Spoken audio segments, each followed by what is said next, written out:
ஓகேவா? So telnet configuration பண்ணுறதுக்காக எனக்கு தேவைப்படுறது ரெண்டு காம்போனண்ட். நெட்வொர்க் டிவைஸில் போய்க்கிறேன். 1941 அப்படின்னு ஒரு ரவுட்டரை எடுத்துக்கிறேன். இது வரைக்கும் நம்ம 1941 யூஸ் பண்ணலை. இதில் என்ன ஸ்பெஷல் அப்படின்னு பார்த்தீங்கன்னா, மொத்தம் இருக்கிற போர்ட்டு 2 தான். அதான் ஸ்பெஷல் இங்கே. ஸோ அதிகமாக போர்ட்டு உங்களுக்கு தேவைப்படல அப்படின்னா இந்த ரவுட்டரை நீங்கள் எடுத்துக்கலாம். 2 போர்ட்டு தான் இருக்கும், 2மே ஜிகாபிட் போர்ட்டாக இருக்கும். ஸோ அடுத்தது எனக்கு தேவைப்படுறது எண்டு டிவைஸில் ஒரு பிசி. ஓகேவா? ஸோ இதை நீங்கள் ஆட்டோமேட்டிக் கேபிள் மூலயமா கனெக்ட் பண்ணிங்க. ஸோ அப்படி கனெக்ட் பண்ணும்போது உங்களுக்கு copper cross over cable connect ஆகும். இது பேர் காப்பர் கிராஸ் ஓவர் கேபிள். இதில் ஜிகாபிட் 0/0ங்கிற போர்ட் இருக்கணும், இங்கே FA0 போர்ட் இருக்கணும். அதுதான் இருக்கும். ஸோ இப்போ இந்த பிசியோட ஐபி அட்ரஸ் என்னவா இருக்கும்? டிஃபால்ட் கேட்வே பேஸ் பண்ணி தான் இந்த பிசியோட ஐபி அட்ரஸ் இருக்கும். நான் கொடுக்கறது 192.168.1.10 பிசியோட ஐபி அட்ரஸ். இது கொடுத்துருக்கேன் அப்படின்னா என்னுடைய டிஃபால்ட் கேட்வே, அதாவது இந்த ரவுட்டரோட ஐபி அட்ரஸ் என்னவா இருக்கும்? 192.168.1.1. இதுதான் டிஃபால்ட் கேட்வே. அதே மாதிரி இந்த ரவுட்டரோட ஜிகாபிட் போர்ட்டோட ஐபி அட்ரஸாக இருக்கும். ஸோ இப்போ நம்ம ரவுட்டருக்கான கமாண்ட்ஸ், முதல்ல ரவுட்டரோட போர்ட்டை எனேபிள் பண்ணணும், அதுக்கப்புறம் டெல்நெட்டுக்கான கமாண்டை எக்ஸிக்யூட் பண்ணணும். இது 2 ஸ்டெப்பு தான் நம்ம பண்ண போகிறோம். ஃபஸ்ட்டு பண்ண வேண்டியது இந்த போர்ட்டை டவுன் லிங்க்லேருந்து அப் லிங்காக மாற்றணும். ஸோ அதுக்கு கமாண்ட்ஸ் நம்ம டைப் பண்ண வேண்டியிருக்கும். ஸோ இது வரைக்கும் கம்ப்ளீட் பண்ணியாச்சா? ஸோ இப்போ ஃபஸ்ட் என்ன பண்ணிக்கலாம், ரவுட்டரை ஓப்பன் பண்ணிவிட்டு அதனுடைய சிஎல்ஐக்குள்ளே வந்துடலாம். ஸோ சிஎல்ஐக்குள்ளே வந்தீங்கன்னா உங்களுக்கு இந்த மாதிரி இனிஷியல் கான்ஃபிகரேஷன் டயலாக் காட்டும். அதில் நான் நோ கொடுத்துட்டு ரவுட்டருக்குள்ளே வந்துடுறேன். ஓகேவா? ஸோ இதில் பண்ண வேண்டியது ஃபஸ்ட்டு எப்பவும் போல் ரவுட்டரை எனேபிள் பண்ணிக்கிறேன். அடுத்தது குளோபல் கான்ஃபிகரேஷன் மோடுக்குள்ளே வர்றதுக்காக கான்ஃபிகர் டெர்மினல். ஓகேவா? ஸோ இப்போ அடுத்தது இன்டர்ஃபேஸ். ஸோ இதுக்கு நம்ம ஹோஸ்ட் நேம் கொடுத்துக்கலாம். எப்போ ஹோஸ்ட் நேம் கொடுப்போங்கிறதுனால host name telnet. So telnet configuration பண்ணுறோம். ஸோ அந்த ரவுட்டரோட நேமே டெல்நெட்னு வச்சுக்கிறேன். ஓகேவா? ஸோ இப்போ அடுத்து என்ன பண்ணோம், இன்டர்ஃபேஸ் ஜிகாபைட் ஜிஐஜி, அதாவது ஜிகாபைட் ஈத்தர்நெட் போட்ட ஜிஐஜி 0/0. ஸோ ஜிகாபிட் போட்டு நான் செலக்ட் பண்ணிக்கிறேன். அதுக்கடுத்து என்ன பண்ணணும் அப்படின்னா ஐபி அட்ரஸ் 192.168.1.1. ஸோ இது கிளாஸ் சி அப்படிங்கிறதுனால இதுக்கு டிஃபால்ட்டாக சப்நெட் மாஸ்க் என்ன வருமோ அதே நான் அப்ளை பண்ணிக்கிறேன். 255.255.255.0. டேட்டா அனுப்பிச்சிட்டாங்க. ஓகே, என்ட்ரி பண்ணதுக்கப்புறம் ஒரு கன்ஃபர்மேஷன் வாட்ஸ்அப்பில் சென்ட் பண்ணி. சரி இப்போ கவனி, இப்போ நம்ம ஐபி அட்ரஸை டைப் பண்ணியாச்சு. இப்போ அடுத்தது பண்ண வேண்டியது இந்த ஐபி கான்ஃபிகரேஷன் அப்படி வெளில வந்துடுறோம். ஸோ எக்ஸிட் கொடுத்துட்றேன். ஸோ நெக்ஸ்ட்டு இப்போ நம்ம டெல்நெட் கான்ஃபிகரேஷனுக்கான யூசர் நேம் பாஸ்வேர்ட். ஸோ டெல்நெட்டை நம்ம இன்ட்ரடியூஸ் பண்ணுறோம் அப்படிங்கிறதுக்காக பாஸ்வேர்டை க்ரியேட் பண்ணோம். ஸோ எனேபிள்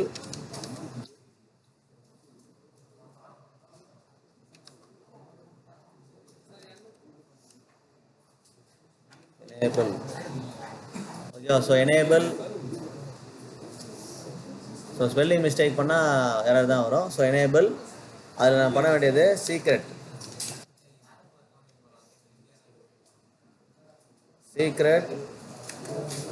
ஸோ பாஸ்வேர்ட் நான் டைப் பண்ணுற மாதிரி பண்ணிங்க சிஸ்கோ @123.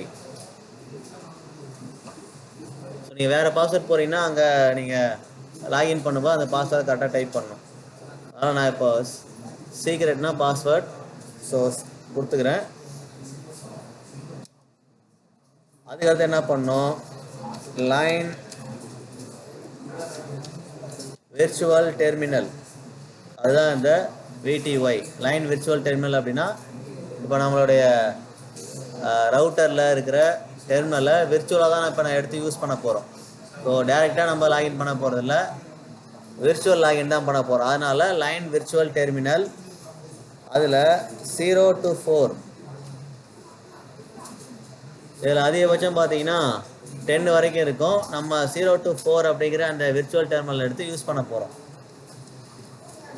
அடுத்தது இதுக்கான பாஸ்வேர்டு, ஏற்கனவே பாஸ்வேர்ட் சீக்ரெட்னு கொடுத்துருக்கோம். மறுபடியும் பாஸ்வேர்ட் அதே சேம் சிஸ்கோ @123.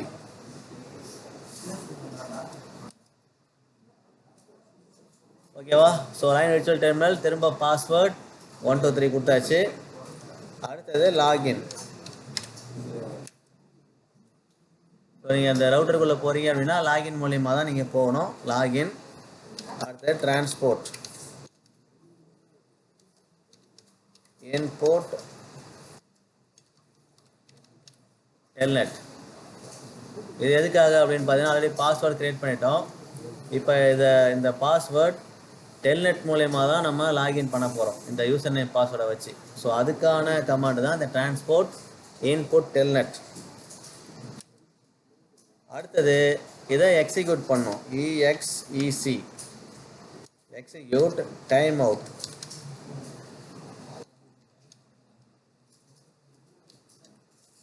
(10) எதுக்காக இந்த டைம் அவுட் அப்படின்னா, நீங்கள் யூசர் நேம் கொடுத்துட்டு பாஸ்வேர்டு கொடுக்காம 10 செகண்ட் வெயிட் பண்ணிங்கன்னா டைம் அவுட் ஆகி வெளில போயிடும்.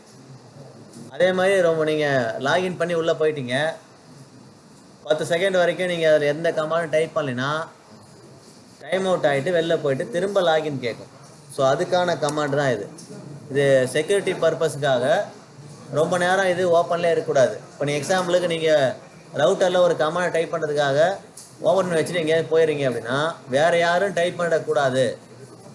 நீங்கள் இல்லாத சமயத்தில் உங்களுடைய அந்த லோக்கல் கம்ப்யூட்டரில் யாரும் டைப் பண்ணக்கூடாது அப்படிங்கிறதுக்காக தான் இந்த டைம் அவுட்டை நம்ம செட் பண்ணிக்கிறோம்.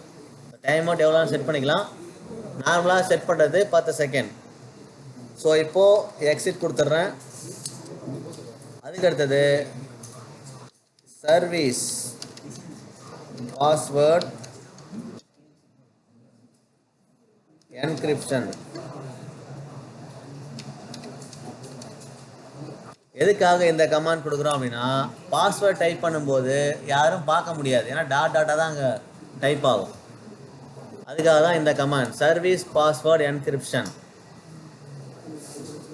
இது நீங்கள் SSHல இல்லை வேறு எந்த ரிமோட் டெஸ்க்டாப்பில் டைப் பண்ணுறீங்கனாலும் இந்த கமாண்டை எக்ஸிக்யூட் பண்ணணும், கண்டிப்பாக இருக்கணும்.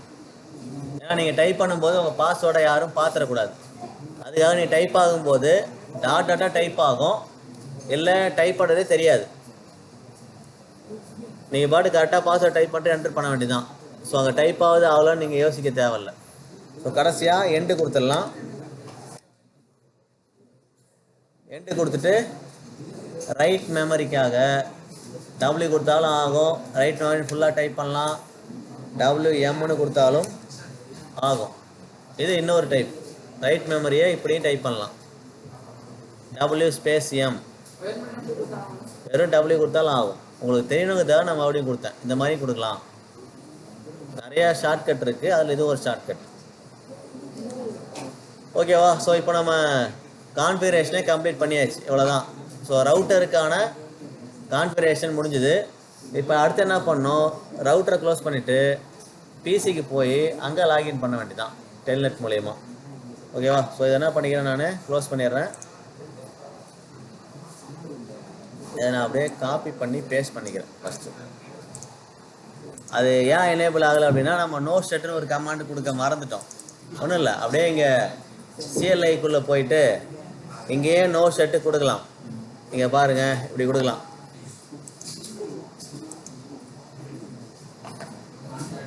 Configure terminal no shut.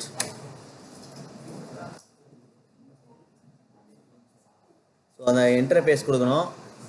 So interface GIG 0/0 no shut. So இப்போ இதை கொடுத்தீங்கன்னா போதும், உங்களுக்கு எனேபிள் ஆகிடும். ஆயிடுச்சா? முதல்ல இன்டர்ஃபேஸ் செலக்ட் பண்ணணும், அதுக்கப்புறம் போயிட்டு நீங்கள் நோ செட் தரணும். ஸோ யாருக்கு தெரியலையோ கொஞ்சம் பார்த்துங்க. முதல்ல இன்டர்ஃபேஸ் செலக்ட் பண்ணு, நோ செட்டு கொடு, அவ்வளோதான். அது முன்னாடி கான்ஃபிகுள்ளே போகணும். Config interface GB 0/0 no set. ஒரு ஃப்ளோவில் டைப் பண்ணும்போது அந்த ஒரு லைன் கமாண்டு மிஸ் ஆயிடுச்சு.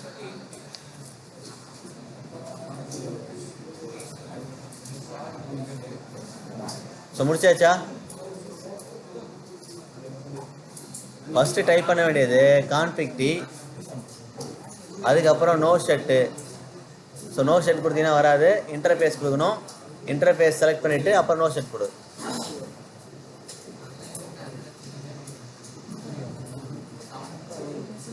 ஓகேவா? ஸோ இது அப்லிங்காக மாறிடுச்சு அப்படின்னா நம்ம முடிக்கலையா? பிசியை ஓப்பன் பண்ணிக்கலாம். ஸோ நம்ம டெல்நெட்டை யூஸ் பண்ணுறதுக்கு பிசி ஓப்பன் பண்ணிக்கிறேன். அதில் டெஸ்க்டாப் போகிறேன். டெஸ்க்டாப்பில் கமாண்ட் ப்ராம்ப்டில் போயிட்டு முதல்ல பிங் பண்ணி பார்க்குறேன், பிசியும் ரவுட்டரும் கனெக்டில் இருக்கா. So ping space 192.168.1.1.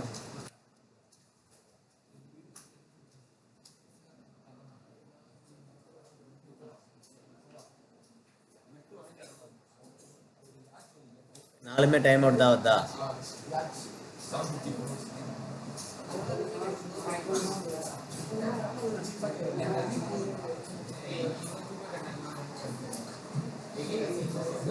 திரும்ப ட்ரை பண்ணுவோம்.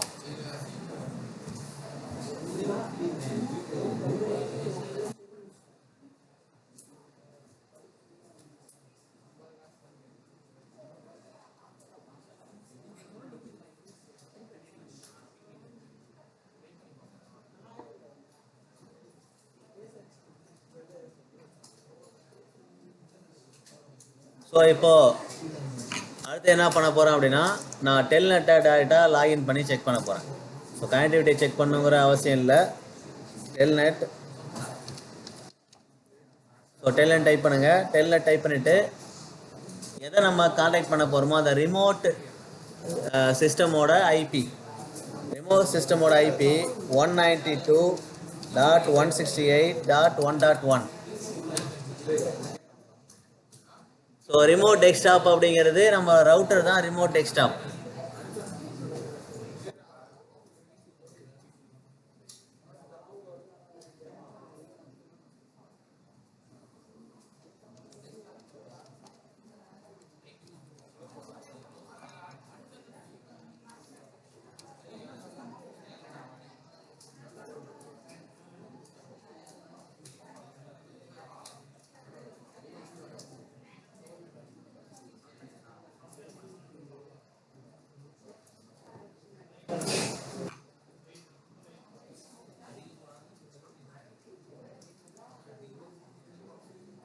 சரி கவனி, அதை கவனிக்கவே இல்லை. ஸோ பிசியில் நம்ம ஐபி அசைன் பண்ணலை. ஸோ பிசிக்கு ஐபி அசைன் பண்ணுங்கள். 192.168.1.10. So subnet mask default gateway கண்டிப்பாக கொடுக்கணும். இதுக்கு கொடுக்கணும். ரவுட்டர் கொடுத்துருக்கோம் அப்படின்னா கண்டிப்பாக நம்ம கொடுத்துருக்கணும் 192.168.1.1. ஸோ ரவுட்டர் கொடுக்கல, சர்வர் இல்லை அப்படின்னா கொடுக்க தேவையில்ல. ஸோ ரவுட்டர் கொடுத்தோம்னா கண்டிப்பாக கொடுத்துருக்கணும். ஸோ இப்போ என்ன பண்ணுங்கள், சேம் கமாண்டு பிங் கமாண்ட் போடுங்க. ping space 192.168.1.1. ஸோ இப்போ உங்களுக்கு உடனே ரிப்ளை வரும். இப்போ நம்ம டெல்நெட்டும் லாகின் ஆகிடும். ஓகேவா? ஸோ பிங் கொடுத்துருக்கேன், பிங் கமாண்ட் கூட செக் பண்ணியாச்சு. இப்போது டெல்நெட்டு 192.168.1.1. இப்போது யூசர் ஆக்சஸ் வெரிஃபிகேஷன் அப்படின்னு கேட்குது. இப்போ தான் நம்ம என்ன பண்ணணும்,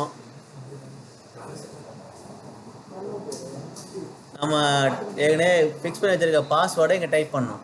cisco@123. ஸோ இப்போ பாஸ்வேர்ட் டைப் பண்ணிடலாமா? இப்போ டைப் பண்ணுற பாஸ்வேர்ட் உங்களுக்கு அங்கே காட்டாது, அதனால் கேப்ஸ் லாக் ஆனில் இருக்கான்னு செக் பண்ணிவிட்டு கொடுங்க. சிஸ்கோ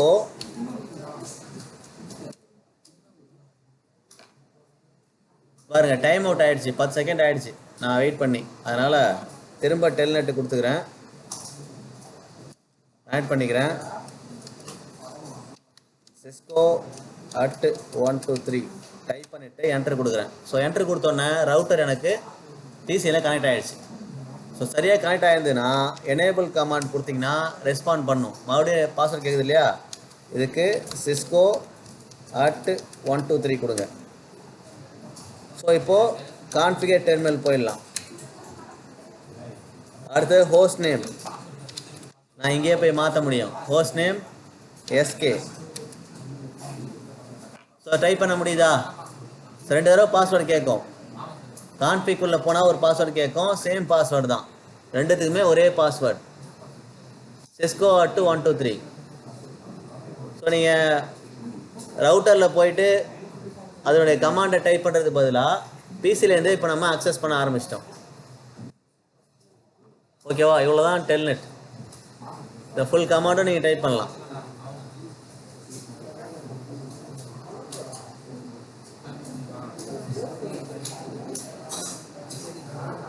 ஸோ இதில் போய் நீங்கள் வெரிஃபை பண்ண வேண்டியது ஷோ யூசர்ஸ்.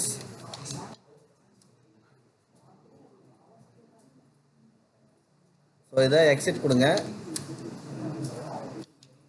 ஷோ யூசர்ஸ்னு கொடுங்க.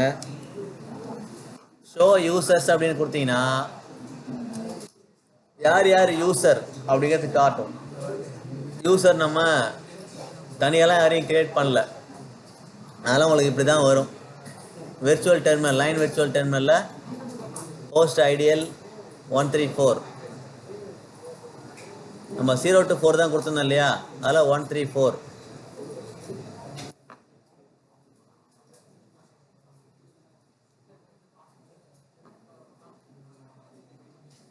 ஸோ அடுத்தது show running configuration, show line அப்படின்னு 2 கமாண்ட் இருக்குது, அதையும் டைப் பண்ணலாம். ஷோ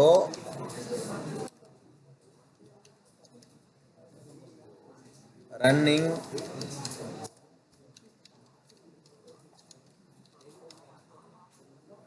ஷோ ரன்னிங் கான்ஃபிகரேஷன் அப்படின்னு கொடுத்துட்டு என்டர் கொடுத்தீங்கன்னா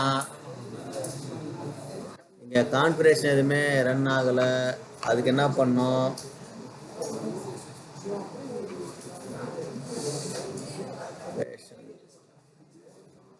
ஏதோ தப்பு பண்ணியிருக்கேன்.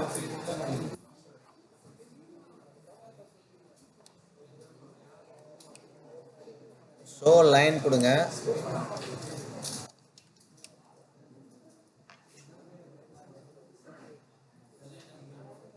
வேலை போமா?